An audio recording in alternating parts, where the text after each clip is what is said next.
পলায়নের মধ্যে দিয়ে 15 বছরের ফ্যাসিবাদী শাসনের অবসানের পথ উন্মুক্ত হয়েছে। তাই দেশে জবাবদিহিমূলক গণতন্ত্র প্রতিষ্ঠার এখনই শ্রেষ্ঠ সময়।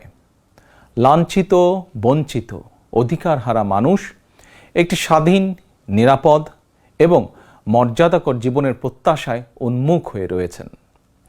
জনপ্রত্যাশা পূরণের জন্য একটি নিরাপদ এবং মানবিক বাংলাদেশ গড়ার এখনই শ্রেষ্ঠ সময়।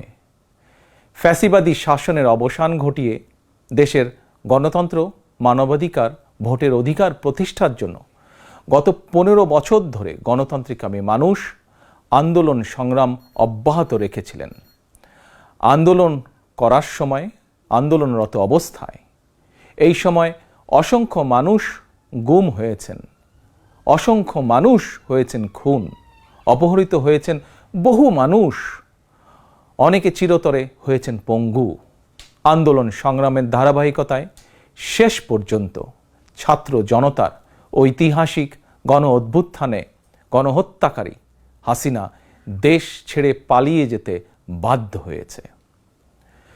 প্রিয় দেশবাসী, ঐতিহাসিক গণ অভ্যুত্থানের সাফল্য ও উদ্দেশ্য নস্যাৎ করে দিতে সুপরিকল্পিতভাবে চলছে ষড়যন্ত্র, এবং এই ষড়যন্ত্রের অংশ হিসাবেই একটি ধর্মীয় জনগোষ্ঠীর উপরে পরিকল্পিত হামলার ছক কষে দেশে একটি অস্থিতিশীলতার সৃষ্টির অপচেষ্টা চালানো হয়েছিল। তবে হাসিনা পতন আন্দোলনের পক্ষের শক্তি এবং অন্তর্বর্তী সরকারের সময়োচিত পদক্ষেপের কারণে বিতাড়িত অপশক্তির পরিস্থিতির অবনতি ঘটাতে ব্যর্থ হয়েছে। কিন্তু তারপরেও তাদের ষড়যন্ত্র থেমে নেই। কিন্তু গণ অভ্যুত্থানে চেতনা ও লক্ষ্য সুসংহত করতে হলে বিতাড়িত গণবিরোধী শক্তিকে আইনের মুখোমুখি করার পাশাপাশি জনগণের রাজনৈতিক এবং অর্থনৈতিক ক্ষমতায়ন অত্যন্ত জরুরি। জনগণের রাজনৈতিক ক্ষমতায়নের প্রধান হাতিয়ার হচ্ছে প্রতিটি নাগরিকের ভোট প্রয়োগের অধিকারকে নিশ্চিত করা যে কোনো মূল্যে। প্রিয় দেশবাসী, ক্ষমতার পরিবর্তন মানেই আমার কাছে শুধু রাষ্ট্র ক্ষমতার হাতবোতল নয়। ক্ষমতার পরিবর্তন মানে রাষ্ট্র এবং রাজনীতির গুণগত পরিবর্তন। জনগণের রাজনৈতিক এবং অর্থনৈতিক ক্ষমতায়ন নিশ্চিত করা না গেলে রাষ্ট্র এবং রাজনীতির কাঙ্ক্ষিত গুণগত পরিবর্তন সম্ভব নয়। কাঙ্ক্ষিত রাষ্ট্র সংস্কারে জনগণের আকাঙ্ক্ষা নিশ্চিত করতে হলে অবশ্যই গণতান্ত্রিক বিধি ব্যবস্থাকে টেকসই করতে হলে জনগণের ভোটে জনগণের কাছে জবাবদিহিমূলক সরকার প্রতিষ্ঠা করতেই হবে। বাংলাদেশের পক্ষের শক্তির কাছে, গণতান্ত্রিক শক্তির কাছে আমার বিনীত আহ্বান, আপনারা পরাজিত অপশক্তির পাতা ফাঁদে পা দেবেন না। ছাত্র জনতার গণ অভ্যুত্থানকে চূড়ান্ত সফলতায় নিতে হলে কেউ দখলদারিত্বে লিপ্ত হবেন না, দখলদারিত্বে সহায়তা করবেন না, কেউ দয়া করে দুর্বলের উপর আঘাত হানবেন না, কেউ দয়া করে নিজেদের হাতে আইন তুলে নেবেন না। প্রতিশোধ, প্রতিহিংসা নয়। আসুন কার্যকর রাষ্ট্র সংস্কার নিশ্চিত করতে তারুণ্যের কাঙ্ক্ষিত একটি বৈষম্যহীন গণতান্ত্রিক রাষ্ট্র নির্মাণ করতে আমরা প্রত্যেকেই যিনি যার অবস্থান থেকে আরও দায়িত্বশীলতার পরিচয় দেই। প্রিয় দেশবাসী, ভাই ও বোনেরা, ছাত্র জনতার গণ অভ্যুত্থানে বিশ্ববিদ্যালয়ের ছাত্র শহীদ আবু সাইদ, মাহফুজুর রহমান মুগ্ধ, কলেজ ছাত্র ওয়াসিম আকরাম, মাদ্রাসা ছাত্র আবদুল্লাহ আল মামুন, স্কুল ছাত্র রিফাত হোসেন, 60 বছর বয়সী একজন মা মায়া ইসলাম, 6 বছর বয়সী শিশু রিয়া গোপ, কিশোরী ছাত্রী নাইমা সুলতানা, কুমিল্লার আইনজীবী আবুল কালাম, চুয়াডাঙ্গার রাজমিস্ত্রি উজ্জ্বল হোসেন, নোয়াখালীর দোকান কর্মচারী আসিফ, বরগুনার ওষুধ কোম্পানির সেলসম্যান আল আমিনের মতন বিভিন্ন শ্রেণী পেশার হাজারো মানুষ শহীদ হয়েছেন। অসংখ্য মানুষ দেশের বিভিন্ন হাসপাতালে চিকিৎসাধীন রয়েছেন। পাবনার গাড়ি চালক আরাফাত হোসেন, মিরপুরে গুলিবিদ্ধ 22 বছর বয়সী মুস্তাকিম, দোকান কর্মচারী আতিকুল, অষ্টম শ্রেণীর শিক্ষার্থী তামিমের মতন অনেকের, বহু মানুষের হাত কিংবা পা কেটে ফেলতে হয়েছে। শত শত মানুষ দৃষ্টিশক্তি হারিয়ে ফেলেছেন, অন্ধ হয়ে গিয়েছেন চিরতরে, পঙ্গু হয়েছেন শত শত মানুষ চিরতরে। অসংখ্য প্রাণের বিনিময় 5ই আগস্ট অর্জিত স্বাধীনতায় গণতান্ত্রিকামী মানুষ আরও একবার স্বাধীনতার স্বাদ উপভোগ করলেও হাসিনা পতন আন্দোলনে যেসব পরিবার তাদের সন্তান স্বজনকে হারিয়েছেন কিংবা আহতদের চিকিৎসা করাতে গিয়ে যেসব পরিবারে অসহনীয় দুর্দশা নেমে এসেছে, সেসব বীর সন্তানদের ঘরে মুক্তির স্বাদের সেই ছোঁয়া এখনো লাগেনি। প্রিয় দেশবাসী, গণ অভ্যুত্থানে যারা হতাহত হয়েছেন তাদের তালিকা তৈরি করে প্রয়োজনীয় সহায়তার লক্ষ্যে অন্তর্বর্তীকালীন সরকার ইতিমধ্যেই নানা উদ্যোগ গ্রহণ করেছেন। এটি অবশ্যই একটি ইতিবাচক পদক্ষেপ। তবে গণ অভ্যুত্থানে যারা হতাহত হয়েছেন তাদের পরিবারের সদস্যদেরকে রাষ্ট্রীয় আয়োজনে সম্বর্ধনা দেওয়া হলে, রাষ্ট্রীয়ভাবে সম্মান জানালে কিছু সময়ের জন্য হলেও হতাহতদের পরিবারগুলো হয়তো একটু মানসিক সান্ত্বনা পাবেন। এ ধরনের উদ্যোগ গণ অভ্যুত্থানে চেতনাকে আরও শানিত করবে বলে আমার বিশ্বাস।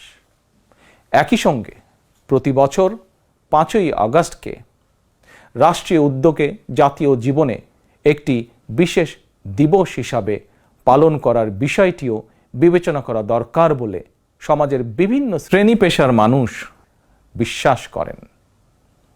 আমি এ প্রসঙ্গে আরও একটি বিষয় সরকারের দৃষ্টি আকর্ষণ করতে চাই। 2018 সালেও সারা দেশে কোটা সংস্কার আন্দোলন হয়েছিল। সেই সময়েও আন্দোলনকারীরা রাষ্ট্রীয় প্রতারণার শিকার হয়েছিলেন। গণহত্যাকারী হাসিনা আন্দোলনকারীদেরকে সেই সময়েও নির্মমভাবে দমন করতে চেয়েছিল, দমন করেছিল। এমনকি খুনি হাসিনা সেই সময়ে আহতদেরকে চিকিৎসার সুযোগ পর্যন্ত দেয়নি। সুতরাং দেরিতে হলেও 2018 সালের হতাহত কোটা সংস্কার আন্দোলনকারীদের বর্তমানে রাষ্ট্র কিভাবে সহায়তা করতে পারে সেটিও বিবেচনায় নেওয়া দরকার বলে আমি মনে করি। আমি বিশ্বাস করি তারুণ্যের শক্তি, তারুণ্যের আকাঙ্ক্ষাকে উপেক্ষা করে কখনোই একটি রাষ্ট্র ও সরকার অভীষ্ট লক্ষ্যে পৌঁছতে পারে না। প্রিয় দেশবাসী, এবার আমি বিশেষ করে প্রিন্ট এবং ইলেকট্রনিক মিডিয়ার সংশ্লিষ্টদের দৃষ্টি আকর্ষণ করে দুটি কথা বলতে চাই। গণহত্যাকারী হাসিনা সারা দেশের সংবাদপত্রের স্বাধীনতা কেড়ে নিয়েছিল। সংবাদপত্রের স্বাধীনতা হরণকারী হাসিনা পালিয়েছে জনগণের অভ্যুত্থানে। জনগণের প্রত্যাশা, আপনারা আপনাদের যার যা সংবাদপত্রে নির্ভয়ে এই শব্দটি লিখবেন, হাসিনা পালিয়েছে। হাসিনা পালিয়েছে শব্দটির পরিবর্তে কোনো গণমাধ্যম যদি ভিন্ন শব্দ প্রয়োগের অপকৌশল নেন, সেটি জনগণের কাছে আপনাদের বিবেকের স্বাধীনতাকেই প্রশ্নবিদ্ধ করবে। আপনাদের প্রতি আমার বিনীত আহ্বান, গত 15 বছরে যেই সকল পরিবারের মানুষগুলো গুম, খুন, অপহরণের শিকার হয়েছেন, ছাত্র জনতার বিপ্লবে হাজারো মানুষ যারা শহীদ হয়েছেন, আহত হয়েছেন, তাদের এবং তাদের পরিবারের দুঃখ দুর্দশার কথাগুলো আপনারা আপনাদের সংবাদ মাধ্যমে তুলে ধরবেন।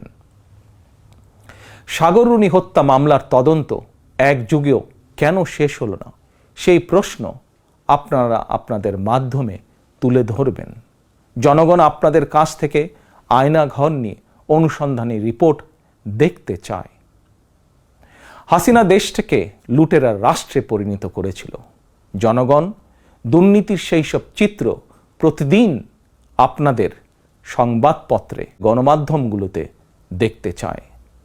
গণহত্যাকারী খনি হাসিনা প্রতিবার কিভাবে জনগণের ভোটকে ডাকাতি করে নিয়ে গিয়েছিল, গণমাধ্যমে প্রতিদিন সেই সব চিত্র তুলে ধরে বিশেষ অনুষ্ঠান প্রচারের আহ্বান জানাই আপনাদেরকে। গণমাধ্যমে হাসিনার অপকর্ম ফ্রেমবন্দি থাকলে ভবিষ্যতে আর কেউ হাসিনার মতন ভোট ডাকাতি, গণহত্যায় লিপ্ত হতে সাহস করবে না, যা বাংলাদেশের ভবিষ্যৎ গণতন্ত্রের ভিতকে মজবুত করবে এবং ক্ষমতাসীনদেরকে স্বৈরাচারী আচরণ থেকে বিরত থাকতেও বাধ্য করবে। এবার আমি সারা দেশে বিএনপি এবং এর অঙ্গ ও সহযোগী সংগঠনের সর্বস্তরের নেতা, কর্মী, সমর্থক, শুভাকাঙ্ক্ষীদের প্রতি আহ্বান জানিয়ে বলতে চাই, রাষ্ট্র সংস্কারের পথ ধরে অন্তর্বর্তীকালীন সরকার যথাসময়ে জাতীয় নির্বাচনের তারিখ ঘোষণা করবে। সেই নির্বাচনে জনগণের রায় পেতে জনগণের মন জয় করুন। জনগণের বিশ্বাস, আস্থা এবং ভালোবাসা অর্জন করুন। জনগণের সুখে দুঃখে জনগণের সঙ্গে থাকুন, পাশে থাকুন, জনগণকে সঙ্গে রাখুন। ধর্ম, বর্ণ পরিচয়ের কারণে কেউ যাতে অনিরাপদ বোধ না করেন, দায়িত্বশীল এবং জনপ্রিয় দল বিএনপির একজন নেতা, কর্মী, সমর্থক হিসাবে সেটি আপনাদেরকে নিশ্চিত করতে হবে। সেটিকে নিশ্চিত করুন আপনারা। পরিশেষে আমি আরও একটি বিষয় উল্লেখ করতে চাই। গণহত্যাকারী হাসিনা পতনের আন্দোলনে দেশে ছাত্র জনতার পাশাপাশি প্রবাসী বাংলাদেশিরাও বিশেষ অবদান রেখেছেন। দেশে যখন মত প্রকাশের স্বাধীনতা রুদ্ধ করে দেওয়া হয়েছিল, প্রবাসীদের মধ্যে একদল সাহসী মুখ প্রবাস থেকেই জনগণের সামনে হাসিনার দুঃশাসনের ইতিবৃত্ত তুলে ধরে গণ আন্দোলনে সামিল থেকেছেন। প্রবাসে থেকেই হাসিনা পতনের আন্দোলনের সঙ্গে একত্বতা প্রকাশ করতে গিয়ে কোনো প্রবাসী বাংলাদেশিকে প্রবাসে জেল জুলুম সইতে হয়েছে বা এখনো হচ্ছে। প্রবাসীদের অবদানকে কৃতজ্ঞতার সঙ্গে স্মরণ করে আমার আহ্বান, ছাত্র জনতার কাঙ্ক্ষিত একটি বৈষম্যহীন গণতান্ত্রিক বাংলাদেশ নির্মাণে অতীতের মতন ভবিষ্যতেও সংশ্লিষ্ট দেশের আইন মেনে সাধ্য মতন আপনারা আপনাদের যার যার অবস্থান থেকে ভূমিকা অব্যাহত রাখবেন। দেশে